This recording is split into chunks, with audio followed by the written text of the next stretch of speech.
Okay, so good morning everyone. So, I decided to create na lang this video for your chapter 2 and chapter 3. Diba? I posted last time that I'm gonna post handouts after, like today or next day for chapter 2 and chapter 3. But when I reviewed your chapter 2 and chapter 3 contents, found out that especially sa chapter 3 na ay mga content dito nga kanang I myself is not that familiar since kanang although I came from the same line sa IT, but we don't have the same format manggod of capstone from my previous school. So I suggest you na lang, I will discuss on this video those contents that I understand kung unsa to sila, and for those nga kanang dili ta both familiar, let's try to let's try to find out during the the proposal.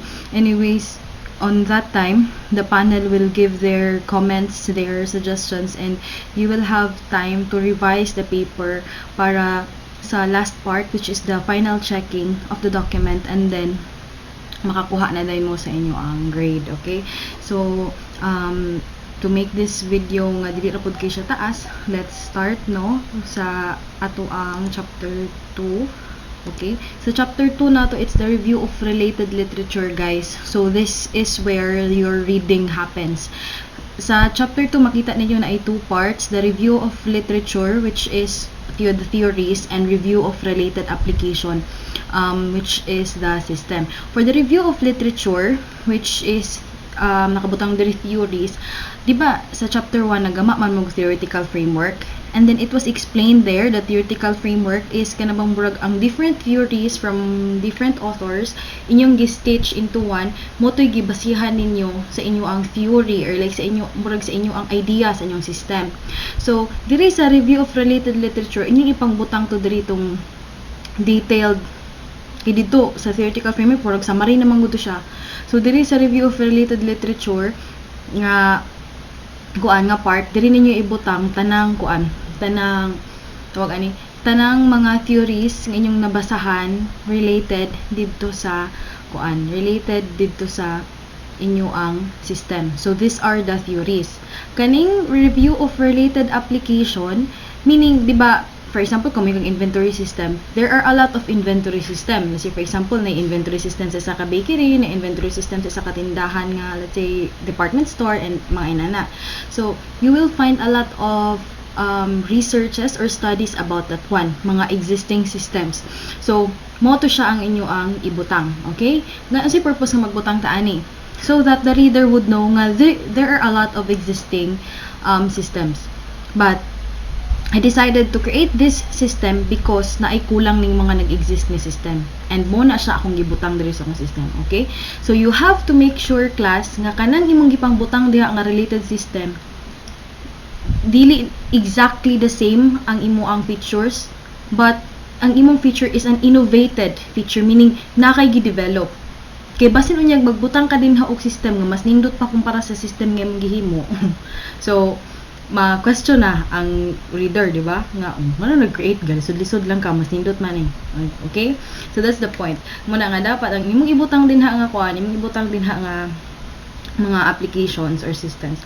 Something nga you can still innovate. Okay? Nga dapat, mas, it will turn out na ang imong system, mas tsada yun kumpara sa mga existing.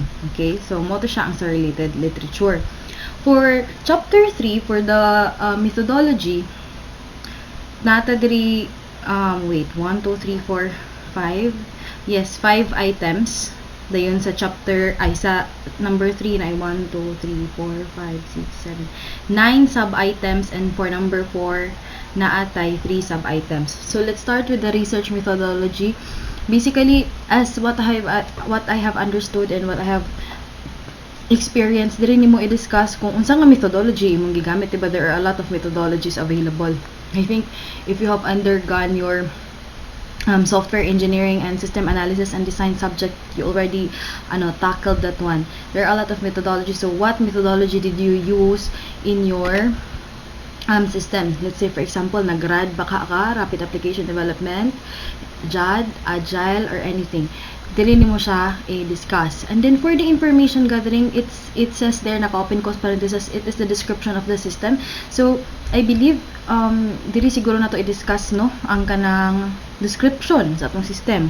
Unsa atong system, para sa atong system, what kind of system is this, what are the features and all.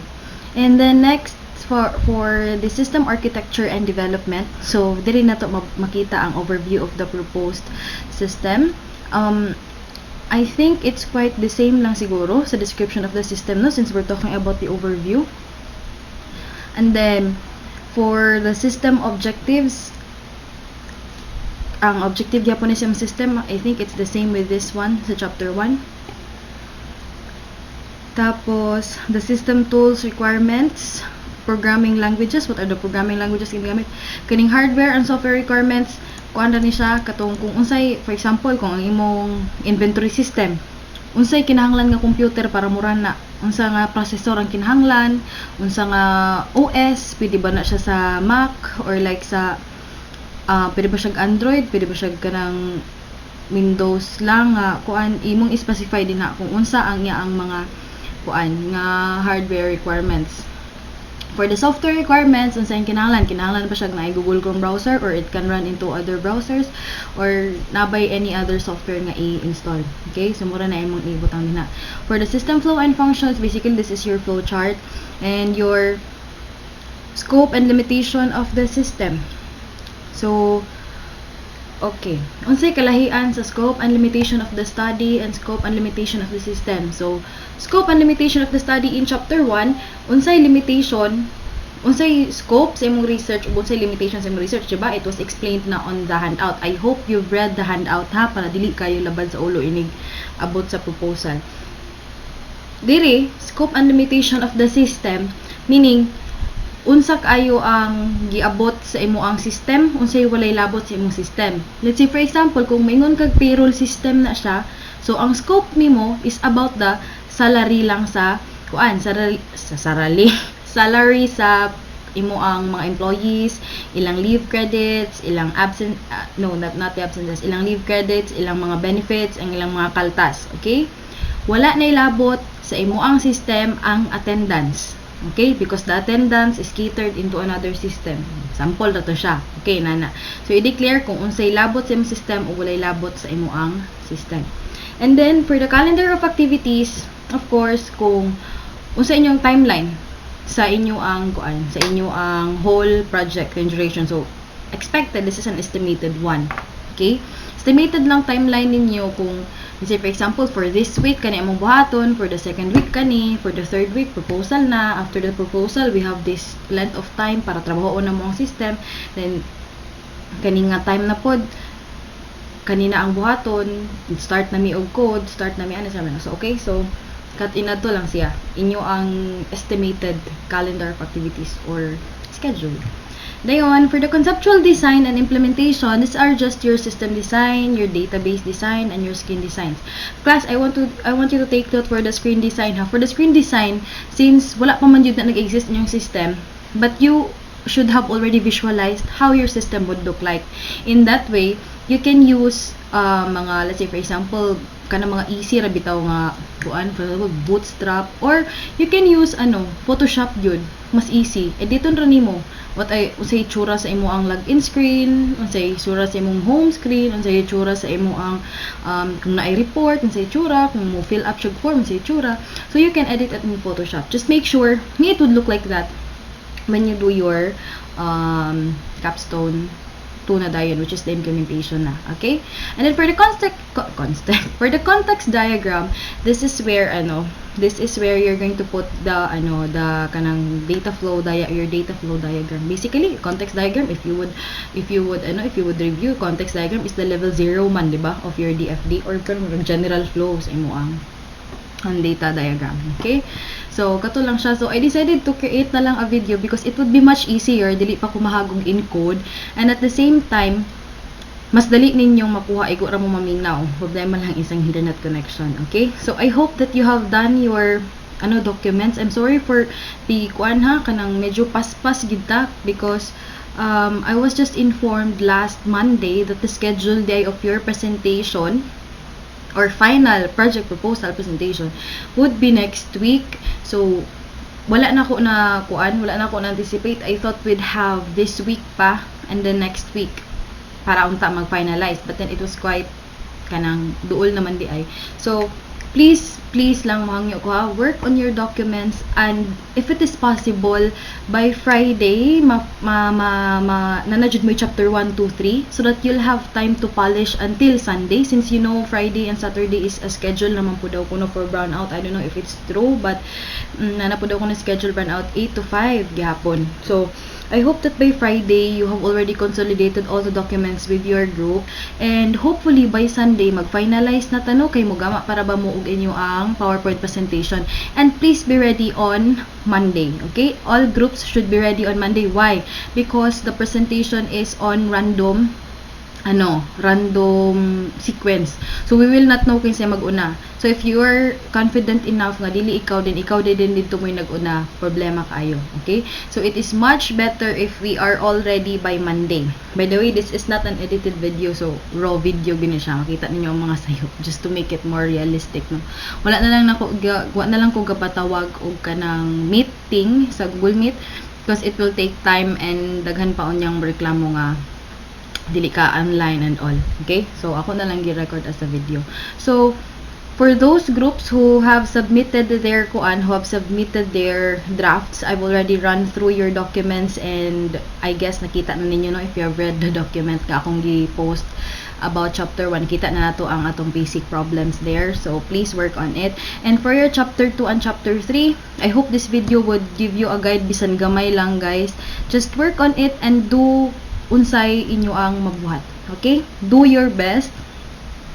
And we'll see na lang dayon sa proposal how it would turn out. Okay? Basta kay isa lang akong i-remind, guys, ha. Please be familiar and study your proposal. Okay?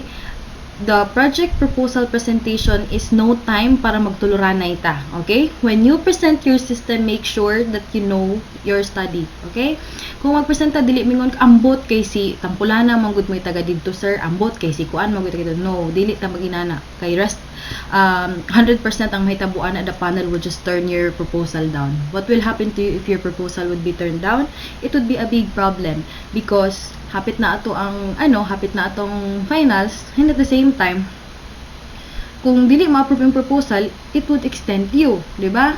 Especially to my students who haven't even have their concept paper pa gyud. I still have this list of students nga wala pa jud naka-present silang concept papers ako. I don't know what will I do to you. I tried reaching out through Facebook Messenger. I've even asked some of your classmates, pero the same, dili makontak. Okay? So I hope you understand. We're doing our best nga kanang maka-cope up mo. So if you don't do your part, wala na gid mi mahimo ana. Okay? So I would just like to ask everybody to please study, guys, ha. Dili ta mag-rely sa copy paste so that you can answer, you can defend your work sa panel. Okay? Because as your advisor, I can only advise, but I can never fight for you during the presentation. Kay inyo amana, kamo maghimo ana, okay?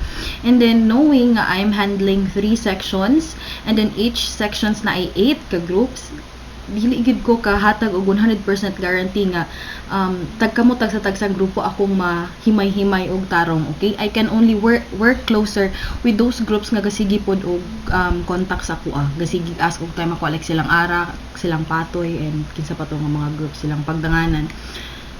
But not everybody good ang akong akong ma-workout tanan, ha? So please maningkamot lang ta, and dili na ta magpatay-patay og oras, no? Karon every minute counts good since we're getting closer naman. Okay? Anyways, don't worry kay hapit naman pod after aning presentation. Kuan naman.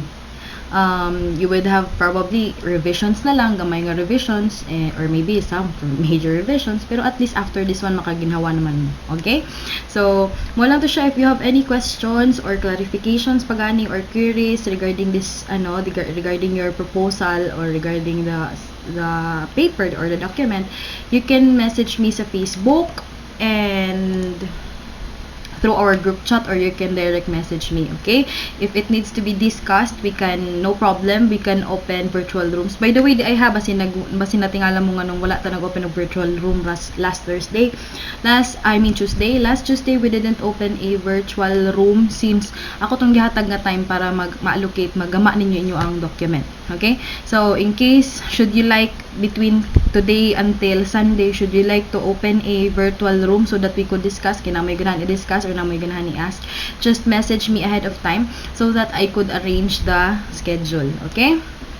So, that would be all, class. Thank you so much, and I hope you have a great day.